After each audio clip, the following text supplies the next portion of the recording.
this is for both you and the Vice Chair. You as a defense appropriator and Mr. Liu as a veteran, what's your response to Pete Hegseth's speech yesterday? I know that there was a lot going on with the shutdown, but obviously that has big implications. You know, even the president mentioned using American cities as military training grounds. Obviously, when the government opens, you'll have a big role in funding the Pentagon. Again, Mr. Liu, you're a veteran. I wanted to get your thoughts on Mr. Hegseth's speech yesterday.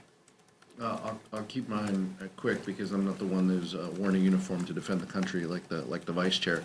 But incredibly, shameful, chaotic, unhinged, inappropriate, and if Republicans can't speak out against what they heard him say, then what are we doing here? All of those points, using service members, putting them in U.S. cities as training grounds, violating posse comitatus.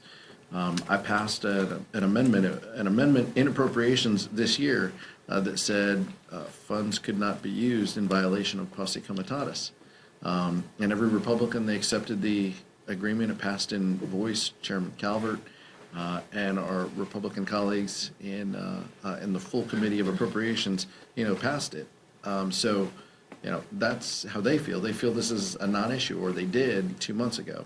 I'm curious if they feel things have changed now, and it's unfortunate that we're in this place. But from women not being able to serve in combat, I mean, there's just so many things, Michael. We can go down the litany of terrible ideas and policy positions that the Secretary mentioned. By the way, the most unqualified Secretary of Defense that this country has ever seen. So it's hard to take him serious. It's hard to believe him if his lips are moving either.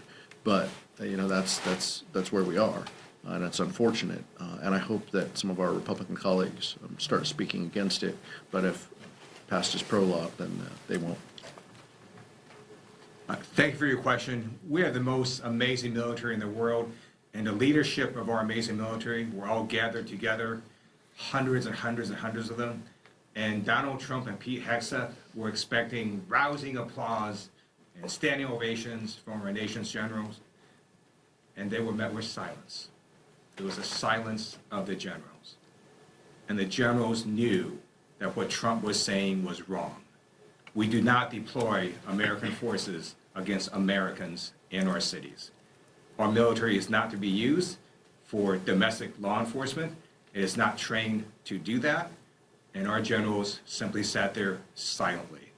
It's also illegal for Donald Trump to order U.S. troops against Americans in American cities. A federal judge has said so. We expect the appellate courts and even the Supreme Court to uphold that ruling.